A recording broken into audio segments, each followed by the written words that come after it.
Nah, saya ingin menanyakan tentang perniagaan.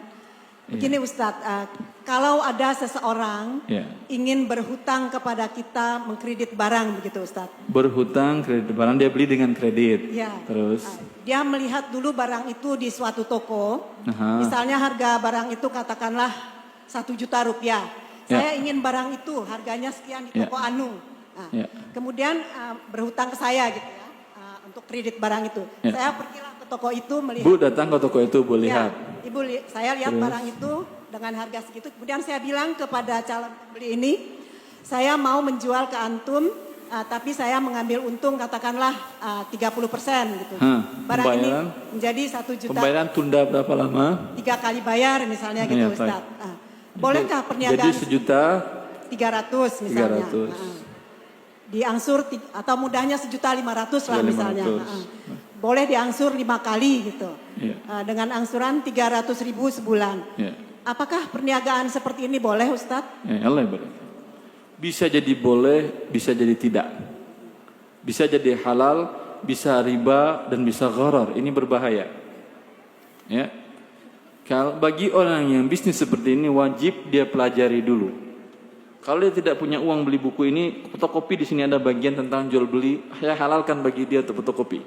Fotokopi di sini ada bagian syarat-syarat jual beli yang tidak tunai. Karena banyak praktik sampai pun di lembaga keuangan yang menamakan syariah yang perlu dikaji ulang, yang perlu diperbaiki. Pertama, ketika si A pesan ke ibu, umpamanya ya, Bu, tolong beliin itu 1 juta tadi saya lihat di sana. Ini pada saat ini tidak boleh ada akad. Oh iya deh, insya Allah saya belikan. Tapi sekarang belum ada akad. Kalau dia ngasih DP, jangan terima. Karena DP itu bagian dari pembayaran barang, berarti sudah ada akad. Padahal dia belum memiliki barang. Kalau dia kasih DP, siapa yang nggak mau uang? Ada yang nggak mau uang? Tidak ada. Bagaimana caranya ibu? Ya, ini uang di sini tapi bukan DP ya. Ini saya pegang sebagai pinjaman, hutang. Setelah saya beli barang nanti baru dirubah jadi DP. Jelas? Baik. Kalau tidak ada DP sama sekali bagus, tapi ibu resikonya tinggi. Karena nggak ada akad, tidak ada DP. Ketika barang sudah ibu beli, dia bilang, oh maaf saya nggak jadi beli bu. Tadi saya lewat toko yang lain, dapat saya barang 700.000 cuma saya beli. Ibu rugi kan ya? Rugi banget. Tapi kalau tidak diikat, bagus. Tapi ibu risiko ada. Tapi inilah, karena ibu ada risiko, boleh dapat untung. Dalam Islam seimbang antara risiko dengan keuntungan. Barang yang risikonya kecil, untungnya kecil. Jual beli makanan pokok, itu risikonya kan kecil. Semua orang butuh tuh. Tapi untungnya juga kecil.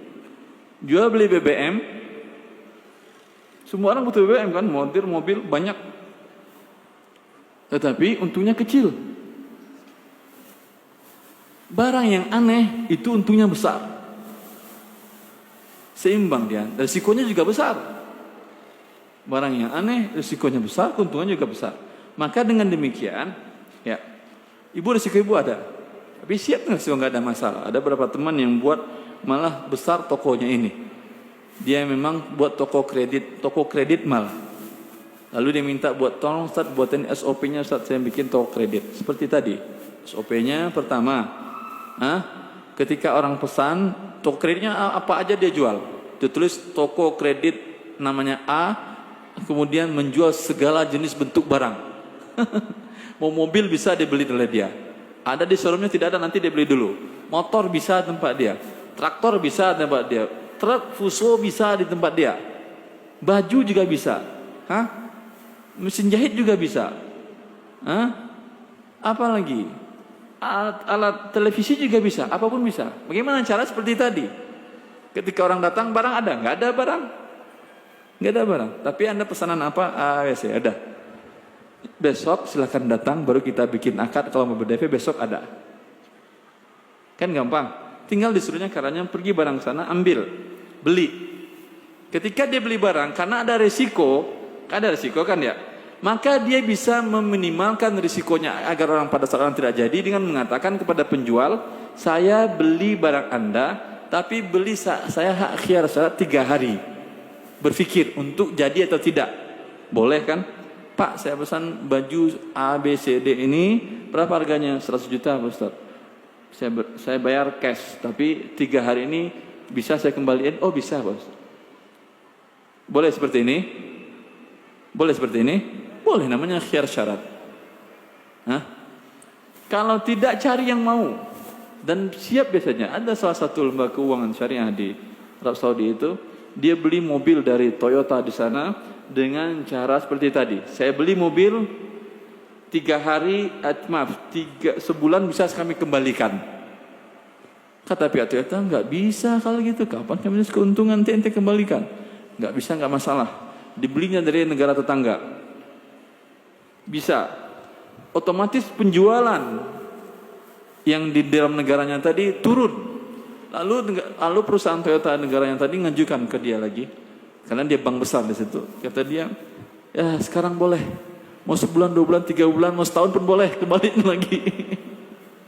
Kalau ibu tadi dibeli 1 item mungkin nggak mau dia, tapi ibu bilang saya ini bukan 1-2 kali kan saya belanja, bukan 1-2 dus saya belanja, 1 lusin 2 lusin bukan, akan jam banyak. Kalau Anda mau seperti ini, siap dia, siap, alhamdulillah. Berarti bisa minimalkan risiko, ya. Setelah itu barang diterima, kan datang dia ke toko ibu lagi kan ya. Sekarang atau telepon dia, sekarang barang sudah ada, silakan datang ke toko buat akad. Saya nggak jadi bu, nggak ada masalah. Karena ibu tadi bisa ngembaliin lagi kan ya. Kalau jadi sekarang buat akad, minta DP-nya. Ditambahkan harganya boleh karena tidak tunai, boleh. Tadi dibeli modal 1 juta, dijual 1.300.000 selama 6 bulan. Tapi terlambat dia bayar angsuran, tidak boleh dikenakan denda. Itu namanya riba. Lalu bagaimana cara kita mengamankan hak kita? Minta barang jaminan, atau minta penjamin, atau minta orang penjamin. Yang dilakukan oleh toko yang tadi yang saya jelaskan tadi, dia masih kecil skupnya, dia masih 200 juta per bulan penjualannya dia.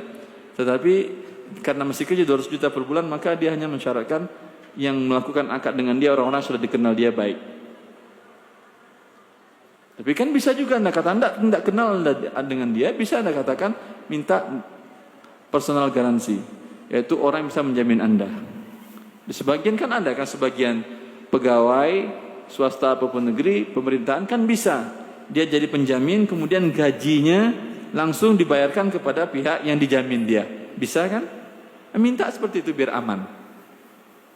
Jelas ibu? Masa 1,5 juta minta pengaman, terserah, kalau nggak mau nggak apa-apa, tapi risikonya besar.